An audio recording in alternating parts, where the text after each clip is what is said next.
Hmm. You must remember this. A kiss is still a kiss. A sigh is just a sigh. The fundamental things apply as time goes by. Hey, everybody, it's Jack Heald, the dad you wish you had. I'm reading today. I generally have a book every day that I read kind of as a meditation. And whatever book I'm reading rotates throughout the year. But right now I'm reading Blue Truth by David Data. And I was reading something today in chapter 36, and I knew when I read it, it's what I was going to talk about. When you die, will you know that you have given yourself utterly to the world, to your woman, to your family, holding nothing back? When you die, will you know that you have given yourself utterly to the world, to your woman, to your family, holding nothing back? I titled today's episode, Dying Satisfied. Several years ago, when I felt like my life was in a complete state of disarray, when everything around me was falling apart and I didn't know which way was up, which way was down, or which way I was going, I had to stop and ask myself, all right, what is it that I actually want out of life? What do I want from life?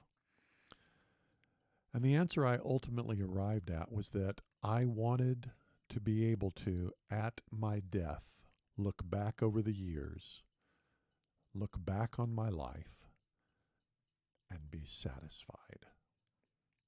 I wanted to be satisfied that the choices I'd made were the choices I wanted to make, that the consequences I suffered were because of choices I chose anyway. I didn't want to live my life for somebody else. I didn't want to live my life trying to please other people's perceptions about who I should be or what I should be. I knew that at the end of my life, I would want to look back and I would want to say, some good things happened, some bad things happened, but the choices that I made were the choices I wanted to make at that moment. So even though sometimes the consequences hurt, they were my consequences that I chose. And that brings me to that little passage. When you look back on your life, will you know that you have given yourself utterly?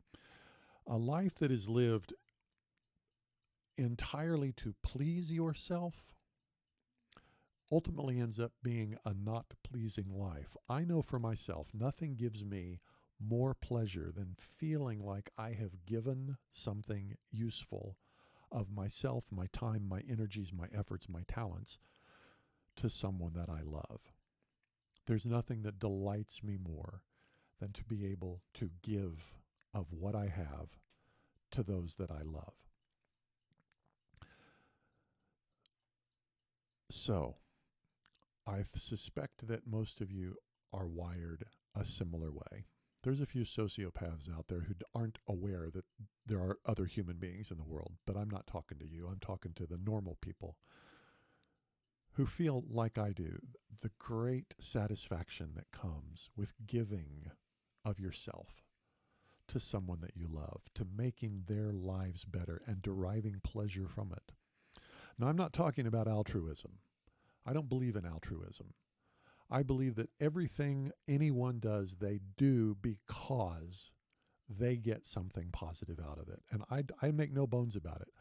I give to the people that I love, yes, because I want their lives to be better, but their lives being better makes me feel good. I give because it makes me feel good. And the more I can give, the better I feel. Yes, it's selfish and I do not apologize for it. So look back right now on your life. I'm not talking about happiness. I'm going to ask you, are you satisfied? There will be periods of emotional ups and emotional downs. You have very little control over your happiness except in so much as you don't pay attention to it. Don't try to live a life that's where you're happy. Live a life where you are satisfied with your choices. Does that make sense? Hope so. We'll talk tomorrow.